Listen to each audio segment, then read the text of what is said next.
নাটোরের নলডাঙ্গায় পল্লী বিদ্যুতের ভৌতিক বিলে দিশেহারা হয়ে পড়েছেন গ্রাহকরা। পূর্বের চেয়ে দ্বিগুণ বিল হাতে পেয়ে হতবাক সাধারণ মানুষ।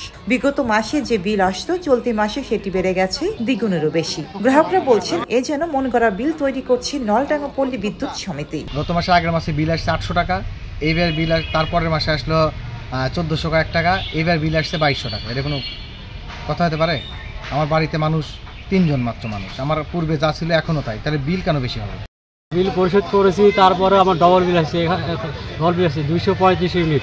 বাড়ির জীবনে এত বিল আসার কথাই না। 3140টা বিল আসছে, 700 বিল আসে বা 1200 টাকা আসে, সেটাতে 3000 বিল কেমনে আসে? এটা এখন লল না জানালে ভোগান্তি হওয়া লাগবে। বিকাশের দোকান গেলাম করছে, ওরা বলতেছে যে লল না যাইতে হবে।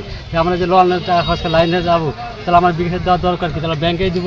অনেকে অভিযোগ করেছেন পুরনো বিল পরিশোধের পরও নতুন বিলে বকেয়া দেখানো হচ্ছে, যা তাদেরকে চরম ভোগান্তিতে ফেলেছে। এই মাসে বিল দিছে 3100 টাকা, তাহলে এগুলো ভোগান্তি আমরা কেমনে সহ্য করবো? এই যে অফিস ভুল করছি, আমরা কোথায় যাবো এখন? অফিস আমার বলুক আপনার অমুক জায়গাতে এসে আমরা সমাধান করছি, অফিসেই সমাধান করুক আমাদের। তাছাড়া আমরা এই কৃষক মানুষ কোন জায়গায় যাবো? আমরা গৃহস্থ মানুষ।